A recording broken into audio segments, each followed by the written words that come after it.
course this video was sponsored by the Magic Candle Company. What do you think this is? Use the top link in the description down below and use offer code OFFHAND for 15% off of your entire purchase. Make your home smell like EPCOT. I'm serious.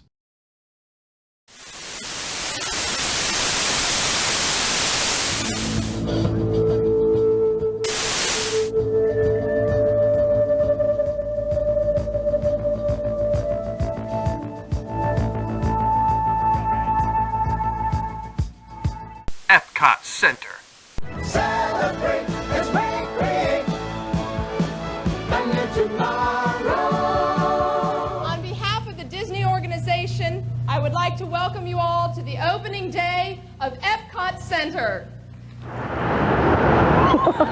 Hello there, I'm the Dream Finder, and my little purple friend here is a figment of my imagination. Figment for sure. You know, we've traveled all over the world collecting... EPCOT Center.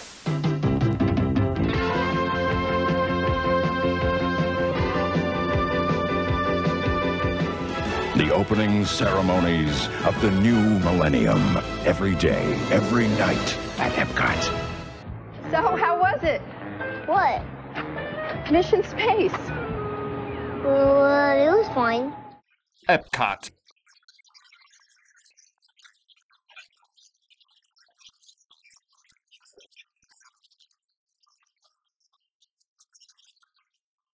So we know from our guests that there's a lot to love about the current park, but we've also heard loud and clear that they want more attractions for the whole family. More of their favorite stories, and yes, even more shade. EPCOT.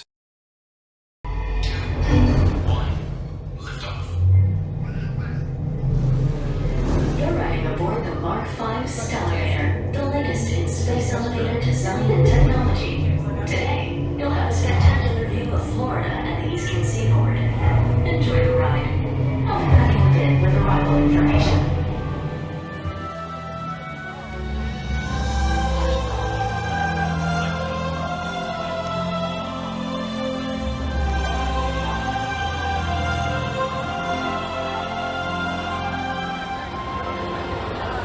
EPCOT Center, EPCOT, Experimental Prototype Community of Tomorrow. No matter what you call it, this park has been around since 1982 and has been, since then, the best place to get drunk at Disney. That's just what they want you to think, though. All of the true EPCOT fans know that it's the best park at Walt Disney World. It's one of the most unique Disney parks in the entire world, aside from Disney Sea. Unlike a Disneyland-style park or a Hollywood Studios-style park, there is no other EPCOT anywhere else in the world. Thanks a lot, Euro Disneyland. And at D23 in 2017, Bob Chapek took the stage and announced a brand new re-envisioning, retooling, reimagining of EPCOT.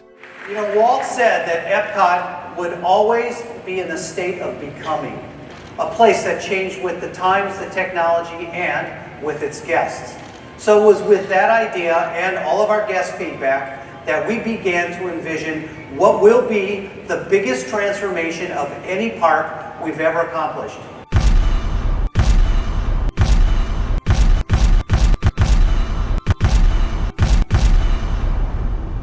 All right, I think we all get it. I think everybody understands by now. Do we all get the picture? Do you kind of understand what I'm trying to say? Hello, everybody. Literal, professional, new EPCOT apologist, Offhand Disney here. And today I figured why not talk about the 2017 EPCOT overhaul, the brand new phase of EPCOT that we will be soon entering here in the near future when World Celebration is complete.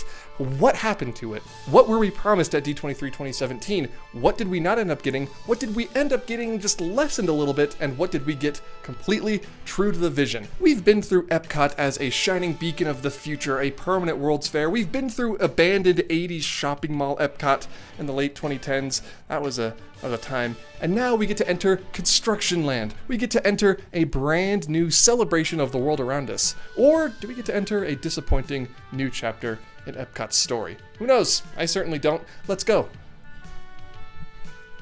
Over here. Oh, that was weird. It's never done that before. Anyway, so I watched the D23 2019 EPCOT panel so you didn't have to. And here's what Bob Chapek himself, the former CEO of Disney, said that Disney's aim for new EPCOT was. It was to make it more Disney, more timeless, more family, and more relevant. Zach Ridley, the lead Imagineer behind New Epcot, was even talking about what they wanted this sort of new take on Epcot to be all about. And that's really what this transformation is all about. I said that already. Our team at Imagineering is creating experiences that bring these ideas to life in ways that will resonate with guests of this and every generation. Updating classic attractions so they connect with our global audience in deeper, more meaningful ways, and transforming physical spaces throughout the park to ensure every inch of this place comes alive with imagination. Everything that we are doing is rooted in Epcot's legacy of authenticity and innovation. And our goal is for Epcot to continue to inspire guests in meaningful ways, to be a place that brings people of all ages from all over the world together to dream, to explore our curiosity, to discover the wonders of our world, and to imagine the future that we can create together. Okay, now that's a lot of buzzwords. Let's go ahead and break this down. So in addition to being more Disney, more timeless, more family, and more relevant, they wanted to update classic attractions, transform spaces throughout the parks to make them come alive, root it in Epcot's legacy, inspire people, explore the wonders of the world, and imagine the future. Sure, that's all well and good, but updating old classic Epcot attractions, that hasn't happened yet. So the very first part of this transformation was to split Epcot up into different neighborhoods. Instead of Future World in the front and the World Showcase in the back, you would now have World Celebration, World Discovery, and World Nature previously occupying what was Future World, and of course the World Showcase remaining somewhat as is in the back there. It's in World Celebration where some of our biggest changes will occur. We are transforming this space with new experiences that connect guests to Epcot's unique DNA. And most importantly, to each other. Ah, Bob. And that all starts when you first enter the gates. We've returned iconic elements like an updated version of Epcot's original fountain, while adding greenery to beautify the entryway. And here's where I channel my Epcot apologist side, right? The entrance to the park, the front half of World Celebration, I think is actually really well done. Compared to the old Leave a Legacy tombstones that we used to have out there in the front, now it's more open, more green, and especially at night, it is the place you want to be to watch the shows on the front of Spaceship Earth. The entrance of New Epcot is vastly superior to what we had before the overhaul. And it's actually one of the only parts of New Epcot that translated almost entirely one-to-one from concept to completion. And some people would say the centerpiece of World Celebration is Spaceship Earth, and I guess it's the centerpiece of the whole park. But the centerpiece of World Celebration for me is the fountain. The return of the classic 1982 Epcot fountain, especially at night, the pylons is what I call them. It pays tribute to the park's history while also being new and fresh for the new version of Epcot. Amazing work here. But here's where things with World Celebration begin to fall apart, for lack of a better term. And so we couldn't even think about an Epcot of the future without putting a little bit of new magic into this Epcot original. The new Spaceship Earth will still feature great moments of human history. But instead of inventions and technology, we'll focus on something that binds all of humanity together: storytelling. Ah yes, the famous re-theme / re-storytelling of Spaceship Earth. We all heard about it, we were all excited for it, maybe not all of us, but I certainly was. That was infamously canceled, or at least put on hold. Disney hasn't mentioned anything about it, and if you didn't know, Epcot is going to be the host of the Disney 100 celebration at Walt Disney World. It's Disneyland over in Anaheim, and it's going to be Epcot at Walt Disney World. But, famously, they haven't said anything about the Spaceship Earth re-theme or the Mary Poppins attraction that we'll get to a little bit later. And with Epcot being the centerpiece of the Disney 100 celebration and nothing being said, it makes me think that this has been canceled. Because if anything, you think they would want a brand new, bombastic take on the park's original iconic attraction. No, nothing's been announced. So this Spaceship Earth storytelling adventure has been, in my opinion, I don't know, canceled or shelved. So yeah, it's sad we're not getting a new Spaceship Earth, but what comes after is also very important to the spirit of New Epcot, or what was going to come after. Now, as you leave Spaceship Earth through a newly designed exit space, you'll come to one of the most breathtaking views of any of our parks. you'll look out at a completely transformed EPCOT with sweeping views as far as World Showcase. And we call this Dreamer's Point because Epcot encourages all of us to dream together. And we thought there would be no better place to feature a new statue of our founder, Walt Disney. Okay, rewind. All right, we know about Dreamer's Point, and we know about the Dreamer statue that we're getting. It was at D23. It's gonna be there. That's gonna happen. But it's what he describes afterwards where things begin to diverge with what ended up happening. Now, continuing your journey through World Celebration, you'll explore gardens that'll pique your curiosity and give you opportunities to engage with your surroundings. A wishing tree that comes to life in surprising ways. Wishing tree? I forgot all about the wishing tree! Now, judging by early pieces of concept art, and I'm talking about early pieces of concept art, I think the wishing tree was cut very early into development. You can see here, we still had the Epcot Festival Center in World Celebration.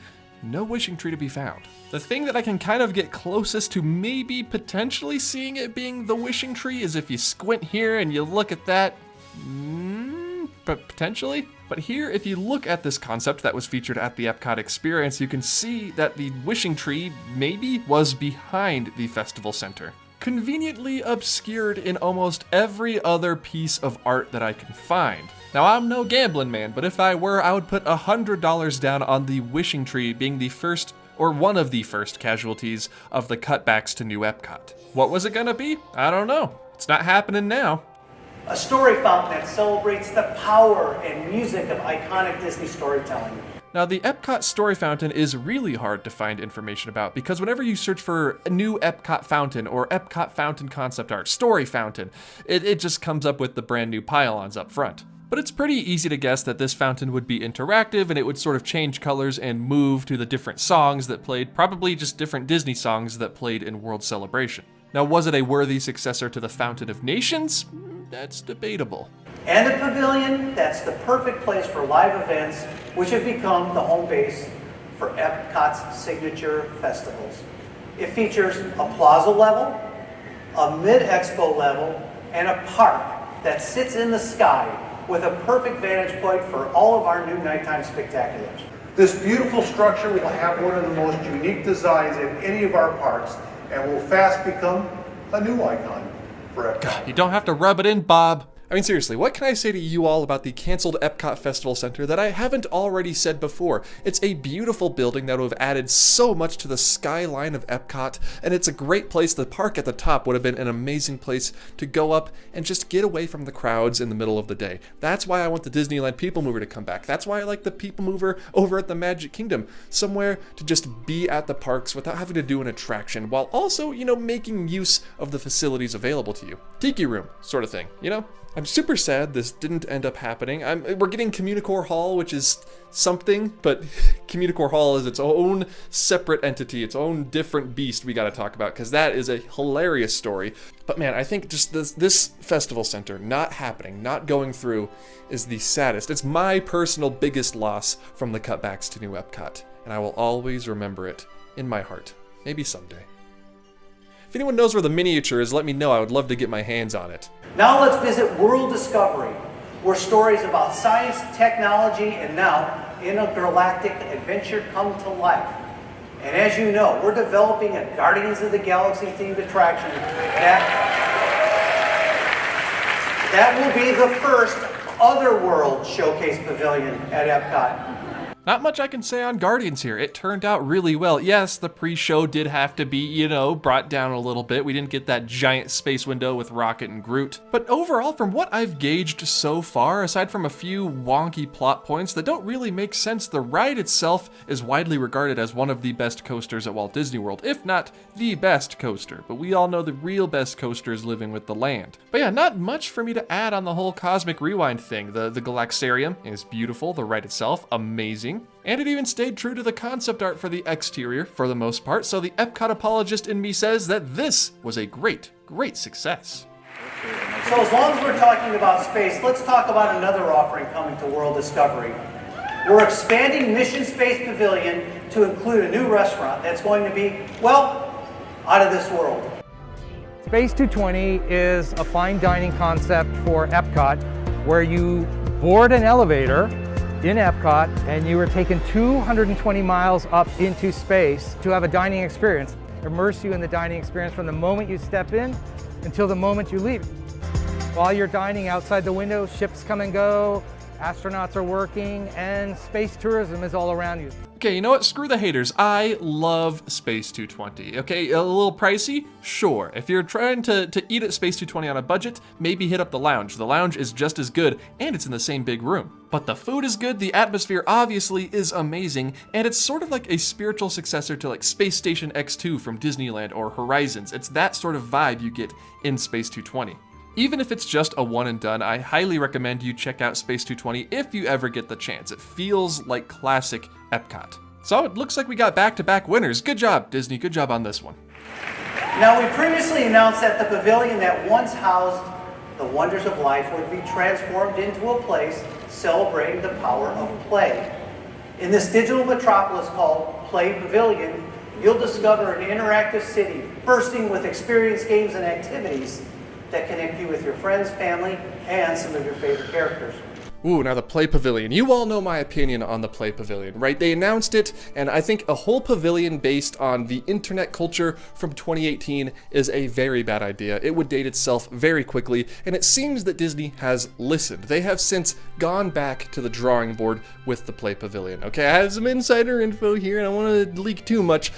Actually, that's all I know, is that they're retooling the Play Pavilion to be potentially a new version or potentially an entirely different pavilion. We'll have to wait and see. Nothing is going on in there as of right now. As far as I know, there might be a couple things, moving around, some storage in there, but brand new construction, new attractions, new retheming, none of that's happening inside the Play Pavilion or the Wonders of Life Pavilion, whatever you prefer to call it. As of yet. I'll keep you posted though. Honestly, out of all the things that Disney cut back on or delayed or shelved for new Epcot, I think the Play Pavilion was definitely the best one. It just needs something different, a different theme. It could still be play, but maybe not emojis. You know what I mean? Second, as we announced at the start of D23 Expo, we're adding an all-new experience to World Nature, the Journey of Water.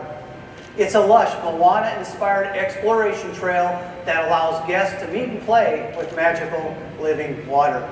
Okay, so here, like Guardians of the Galaxy Cosmic Rewind, Moana, the Journey of Water, which would serve as sort of a thematic transition from World Celebration to World Nature, which is where Living with the Land is, has sort of gotten away from the whole budget cut thing unscathed. I mean, obviously there's no way to know for sure, but looking at very early concept art back when the Festival Center was still around, you can see that Journey of Water was sort of the same as it is in the new, updated concept art for what we're gonna get in World Celebration. And if anything, I don't know if it's the angle here or something else is at play, but it might actually be bigger? Am I insane? There's so much going on, I'm already seeing it. Epcot is going through one of the biggest transformations in its history, and Journey of Water, inspired by Moana, is part of that. So we have artisans working on rock work, working on paint, special effects are going in, music is a huge component of the film, and that will be a component of this experience as well. Stop, Dwayne! Copyright, come on.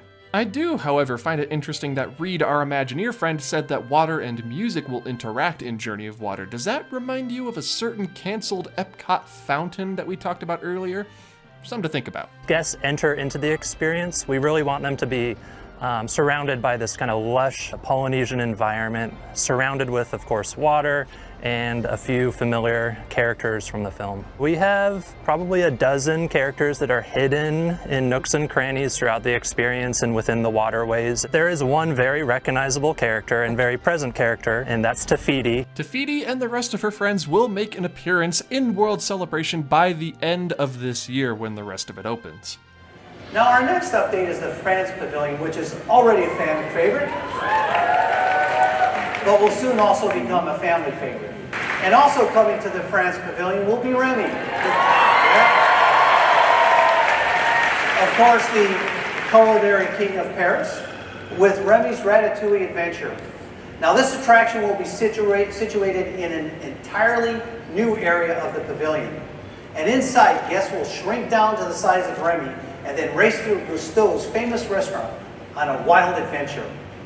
Okay, I'm handing another victory over to Disney on this one. The France Pavilion expansion and Remy's Ratatouille Adventure are probably some of my favorite areas in the World Showcase. And believe me, the World Showcase has a lot a lot of great areas. The theming outside, the row of trees that you walk under as you get to the crepe stand before eventually making your way past the best fountain you've ever seen into Remy's Ratatouille Adventure, I think is just, it's what Epcot needed. I think every country in the World Showcase should have an expansion of some sort. Just a little back area where you can go and relax. Japan sort of has it. America doesn't have it. France has it now. Give it to some of the other ones. And of course, like Cosmic Rewind, like Moana, we did end up getting essentially what looks to be a one-to-one translation from the concept art that was shown at D23. So good work on that one.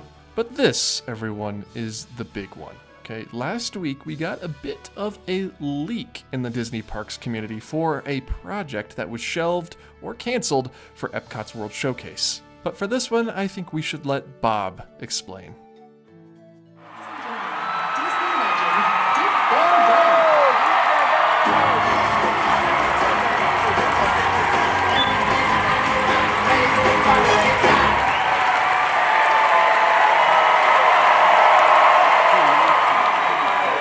Dick, it's so great to have you here.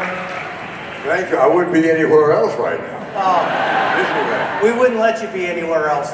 You know, Dick, we all love Mary Poppins, 65 years. Why do you think it continues to mean so much to so many people after Did you just say 65 years? So I'm sure by now you've guessed that we're bringing Mary Poppins to Epcot.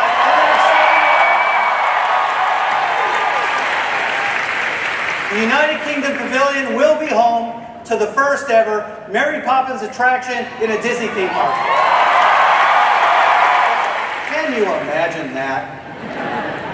Based on the Disney Mary Poppins film, Cherry Tree Lane will soon join the UK Pavilion as an entirely new neighborhood. You'll be able to step down Cherry Tree Lane past Admiral Boom's home and then enter number 17, the home of the Banks family, where your adventure begins. Now, we'll share more as this project develops, but we know that you're going to love stepping into this magical world for the first time. Ah, the UK Pavilion, home of tiny little hedge mazes, stuffed corgi plushes, and, of course, red phone booths, but not the home, suspiciously, of a Mary Poppins attraction. Now, at D23, Disney really didn't give us a whole lot to go off of when they announced the Mary Poppins attraction. They announced Cherry Tree Lane would be coming to the UK Pavilion, but we sort of had to piece together that it was going to be in the back of the pavilion where the hedge maze and the bandstand is, and we also received some leaks, some patents of an indoor flat ride / effect immersive sort of almost dark ride combination for the attraction, but nobody really knew what it was going to be. And over time, through the pandemic and then after, through reopening, different references and posters to this Mary Poppins attraction were slowly removed from the Epcot experience and throughout the rest of the park. Disney really didn't mention it. They went out of their way to not mention the Mary Poppins attraction. Disney had no comment, and I'm sure that it was silently shelved at some point. I like to believe that it was shelved, but eventually we got some more leaks, and now that we are well into the year 2023, almost to April, nothing has been announced, nothing has been teased, construction hasn't even started. I think it's safe to say that, like the Festival Center, this Mary Poppins attraction has been canceled, okay? But recently, this last week, we got some new information, not from Disney, but from someone who released some stuff that they probably weren't supposed to. Let's take a look. Oh, there it is. All right, voiceover time. So according to this alleged concept, I'm going to say that, alleged, you could see that the immersive flat ride idea that was sort of thrown around when they announced this Mary Poppins attraction, it seems to be what was the plan. Like Chapek said, our adventure would start by going into Cherry Tree Lane, into the Banks' house, and I guess we would explore the house as probably a portion of the queue before a pre-show would happen, and the house would transform, or the room would transform, and we would step into the magical world of Mary Poppins, either the vase, or one of Bert's drawings, like from the original movie that Walt made. Or, I guess, based on this, the fireplace? Now, a lot of reactions I saw to this leak were, oh, thank goodness, it's just a teacups ride. Why would we, it's like a teacup? Who cares? Mary Poppins deserves a full e-ticket dark ride like Rise of the Resistance. Why would it just be a simple flat ride? That's such a waste. To which I say, whoa, let's dial it back a little bit here. Now, Epcot is pretty good at accommodating guests of any height.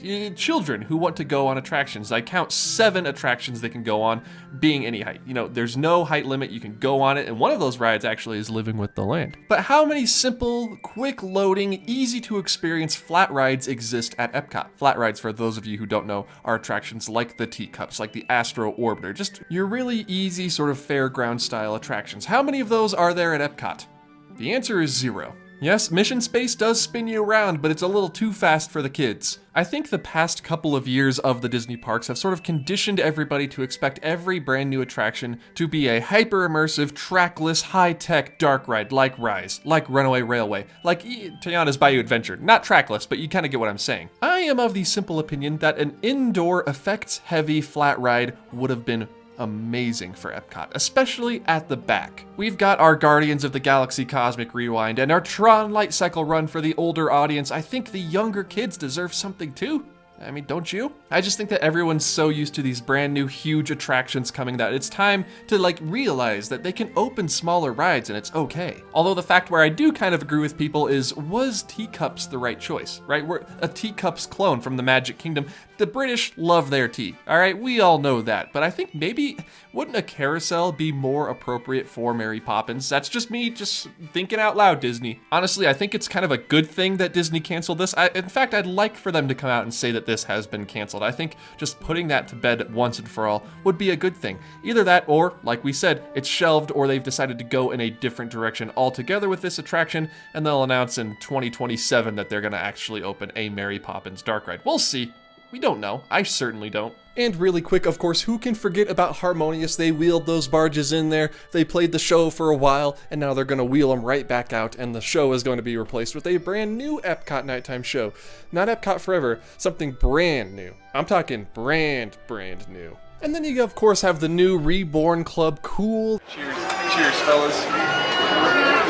You have the Creation Shop, you have Connections Cafe, a bunch of cool stuff going up in World Celebration, and that's what I want to really sort of focus in on for this last part of the video.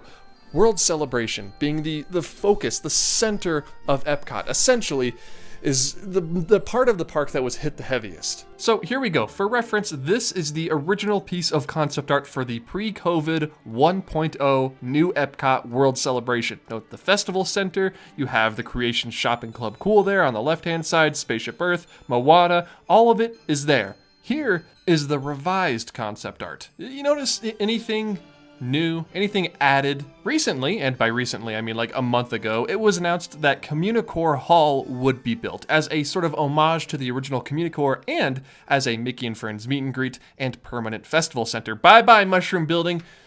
I hardly knew ye. But again, look, see the difference? 1, 2. 1, 2. There's a whole building there that wasn't there in the original concept. You know what that means? You know what that means Disney had to do? Disney walled off and tore down the entirety. Not just like they didn't just gut it out. They ripped out all of Communicore West and leveled it to the ground before deciding, oh, wait a second, we need a festival center now. They had to build an entirely new building from the ground up. All of that money from demolishing Communicore, gone. Poof, puff, gone.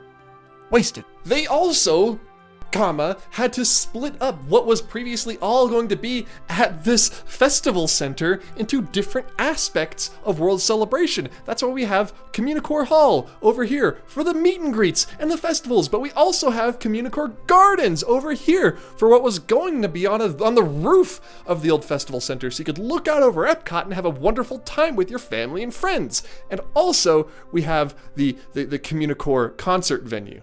People are going to be able to sing now at Epcot. How cool is that? Something new. Okay, I'm being a little too harsh here, okay? I love the Epcot concert series, and I am also getting ahead of myself. In May of 2022, after seeing basically zero progress on anything that wasn't Moana, The Journey of Water at Dreamer's Point, and I guess World Celebration, the back half of it, Disney released these updated pieces of concept art. No Dreaming Tree, okay? The Walt statue is still there, but now we have these wonderful statues and displays that will change out for the seasons, which I do love. We have this, while albeit very neat Epcot planter, I would have preferred a fountain. The Fountain of Nations was just so iconic, and I know we do have the one out front, you know, in front of Spaceship Earth, but I think another one back at Dreamers Point World Celebration, at this point it's all just melding together, would have been a good touch. And yes, I do realize that's like the 90th time I've showed that footage of the fountain. It's the only one I have, but I also love showing that fountain, and I will show it 90 times more because this fountain is beautiful. This sort of master plan of World Celebration was also released. So there you have Dreamers Point, you have Journey of Water leading us to the land and the sea, you have Mickey and Friends, Communicore Hall, Communicore Plaza, Communicore Gardens is not shown even though it was announced, and then of course Connections and Creations right there on the right hand side. And it is with this that Epcot's transformation concludes.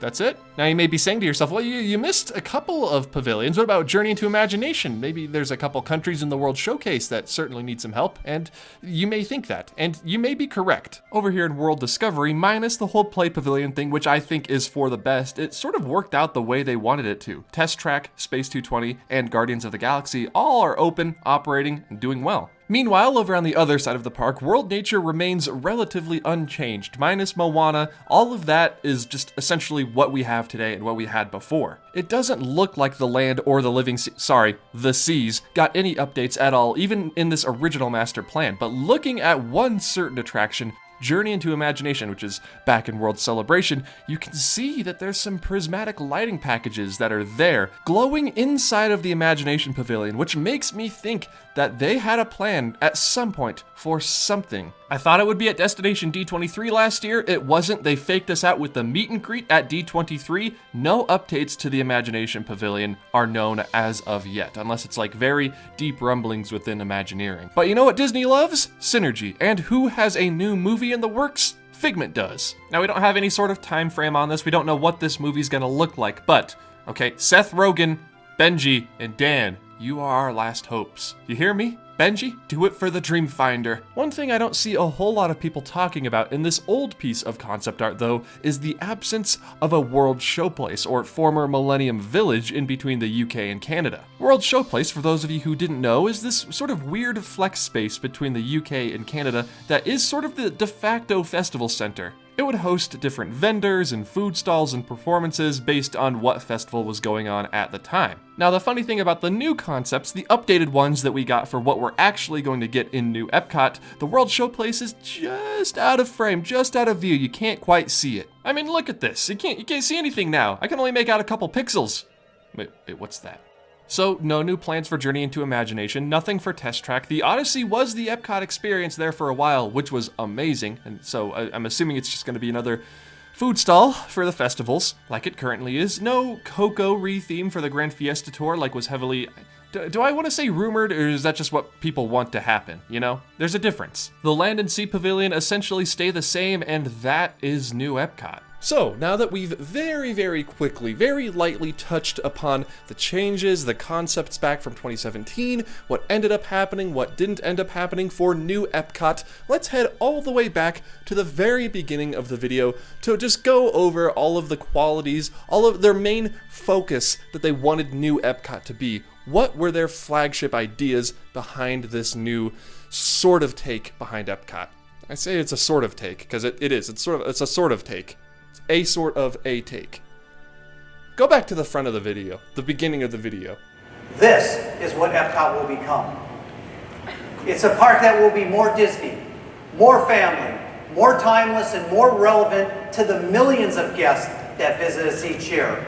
More Disney. Arguably, yes. Ratatouille, Guardians of the Galaxy, those are all IP. That's Disney. It is more Disney. More family is where I think they start to lose us, because not everybody can ride Cosmic Rewind. Everybody can ride Ratatouille, and that's fun, that's great, but there's nothing new coming to nature. The Spaceship Earth revamp for Celebration was canceled, but we are getting a Moana walkthrough experience, and children. Moana is very popular with their age group, the child age group. So we got a grown-up ride with Guardians of the Galaxy, we got an everybody ride with Ratatouille, and we've got an everybody / children's attraction with Moana. So I'd argue it's slightly more family, not exceptionally more family, but a little bit, sure. Number 3, more timeless. Okay, now this is a very debatable point. I think it's more timeless than it was before the revamp. But here's the thing. It's my opinion. A lot of people would say that I'm wrong. Some people would agree with me. Even this Imagineer, Jim Scholl, says that the World Celebration plans don't really feel as inviting as they should, and even compares Communicore Hall to a cheap shopping center. Is he wrong? No. Dude was an Imagineer. He knows what he's talking about. Although if we've learned anything from this video, it's that we should not take concept art at face value, okay? Especially when it comes to the new EPCOT plans. I think we'll just have to wait until it opens. Obviously, just get a feel for how the area sort of reacts and how we feel in the area, right? We can't really be there until it's done and open. But does it look like a cheap shopping center? A little bit. And I think EPCOT 2.0 sort of started as a way to revitalize EPCOT to make it more appropriate and more topical for years to come. And as COVID happened, as these budget cuts happened, it sort of went down a couple levels. Instead of being a brand new take on EPCOT for everybody for the next 45 years, instead, Disney just wanted to buy themselves a little bit more time until they could maybe do another new EPCOT in, say, 10 to 15 years. I think that's what they're trying to do. Buy themselves just a bit more time. Will it pay off is the question. How much time did they buy themselves, and what changes could be made to the land, the seas, imagination, test track, mission space, those areas that still sort of need some sort of attention? To me, the new EPCOT overhaul is not the failure that some are making it out to be. The rest of the park around Celebration is actually in pretty okay shape. The World Showcase needs the least amount of work of any Disney park anywhere. That could just stay the same forever. It all, though, at the end of the day, comes down to World Celebration and how well they pull off Dreamer's Point, Communicore Hall, and the backside of Spaceship Earth. The front side so far has delivered, and delivered well. Wait a second. There's a whole aspect outside of EPCOT that also sort of inside of EPCOT that I forgot to mention. The Skyliner. Is that a part of new EPCOT? Let me just see when this was announced. Would you look at that? D23 2017, when they released the rest of the plans for new EPCOT. It might not be in the park, but I'm gonna go ahead and throw it in. The Skyliner was a massive, great success. So I guess the Skyliner settles it. New EPCOT is perfect. Any and all complaints you have are null and void because I can hop on a Skyliner and people at Disneyland cannot because the Skyway is no more. That's the lesson. That's the moral of this video. So what does the future of EPCOT look like? For now, it looks like this. And if the park's track record since 1982 holds up, it'll eventually decay into an abandoned shopping mall-esque area, while you walk past outdated displays and kitschy exhibits on your way to your next e-ticket. EPCOT will continue to be the best park due to having Living with the Land as part of its lineup, but it will, in some ways, fall short. It will be missing something, and we'll just have to wait another 45 years for that something to be realized and potentially implemented into the park. Now, don't take this as me hating on EPCOT. EPCOT is still very much my favorite park, far and away, not even close at Walt Disney World. Was the overhaul a success? Was it a failure? I personally, I'm gonna wait until I see more, until it's fully open, until I can experience it for myself, okay? But I understand people saying it's a failure, people saying that we were promised more, because we were. We were promised so... That would be my production manager. We were told we would get more, and they left out very important pieces of EPCOT's history and its present, right? Like Figment, Journey into Imagination, nothing has been said. And I don't expect anything to be said, unfortunately, for the time being. New EPCOT was a project that was affected by so many forces. COVID, the shutdown, budget cuts, Chapek, Bob Chapek, shifting visions of the future and shifting visions of the present. Play Pavilion. Is what we end up getting enough? We shall see. It's very unforeseen, but I do know one thing, and that is you can make your home or office smell like classic EPCOT. How is that? Well, you watch the beginning of the video. This is Offhand Disney. You should know that the sponsor of today's video is the Magic Candle Company. Now ask yourself this question. Have you ever wanted your home, office, kitchen, what have you, to smell like the loss of generations worth of classical knowledge? Well, the Magic Candle Company has you covered. That's right, from the burning of the Library of Alexandria to a relaxing Caribbean beach resort, you too can have your house smell exactly like the Disney or Universal parks. And you can do it by going to the link in the description down below and entering code OFFHAND at checkout to get 15% off of your entire order. Sorry, I'm just just cleansing this room, cleansing it with the gift of a Caribbean resort. We all get sad when we leave the Disney parks and can't return for upwards of 3 months to a year, so chase away those blues with the scent of flying over orange groves inspired by Soarin' over California. Not the world, the state of California. And they have so much more than just candles. They have enchanted room sprays, enchanted hand sanitizers, enchanted bath products, all themed to smell just like your favorite resorts and attractions. So like I said, go to the link in the description down below, use offer code OFFHAND at checkout, save yourself some money, this sprayed everywhere, and help out the channel while you're at it. Thank you to the Magic Candle Company for sponsoring this video. I have to go get a vacuum or something to clean this up. Good. It's not the candle's fault though. It's not the spray's fault. It's my fault. Okay, Tron, done. New Toontown at Disneyland, done. New Epcot, wrapping up. Now, Disney is your chance. I know you're thinking about it. I know someone there has a couple ideas. Why not throw them at the wall and see what sticks? I'm just saying. You're finishing everything up. Princess and the Frog is next year. Maybe 2025 will be the year of the People Mover. But when those walls finally come down at the end of the year, what will be waiting for us and how will people respond? That is a video for a later day. But at least through everything, through all of the canceled festival centers, through the size down or changed World Celebration, through the shopping center that will soon host a Mickey meet and greet, most importantly of all, we will still have Living with the Land for the foreseeable future. And with that, I bid you good night. And if you're looking for me at Epcot, you know where I'll be, okay? It's not hard to guess. Hello everybody and welcome to the end card for this video about all of the Epcot changes that were announced, what happened to them, why we didn't get them, and then what happened instead. If you enjoyed this video, first things first, make sure to go over to Attractions Magazine. They are the ones who supplied the footage of the D23 Epcot presentation for this video. Very well done. They were very gracious in letting me use that. Go over to their channel. It's going to be linked in the description down below. They have a ton of stuff about Disney news, Epcot developments if you're into more of that, Disneyland, everything. Attractions Magazine. It's the place to be. If you enjoyed my take on everything, please be sure to subscribe to this channel, the Offhand Disney channel, and like if you did indeed like this video. It's a bit longer than usual. I hope that's okay. Also, be sure to go to the link in the description to my Patreon page, okay? That's its own separate, unique thing, but they get early access to videos, episode audio, and all of that, just for like $1 a month. $1 a month, doesn't matter, most of the perks. They're the ones who help keep this channel going. They're the ones who keep it kicking, so a big thank you to them as well. Also remember that you can follow me on my other social medias on Instagram, Twitter, and TikTok, however long that stays around, at Offhand Disney on all of those places. If you want more Offhand Disney goodness that's not on YouTube. And that about wraps it up. I don't know. I'm excited for the future of Epcot. I understand why people would be upset. Obviously there were some cuts, but I don't know. Epcot already, even with the walls up, is the best park at Walt Disney World. When those walls come down, that's just gonna be, it's icing on the cake for me. Although I am on the team that says removing the Fountain of Nations was a mistake. Thank you everyone so much for watching. I will see you all in the next video. Again, another big thank you to Attractions Magazine for helping me out with this video. I will see you all in the next one.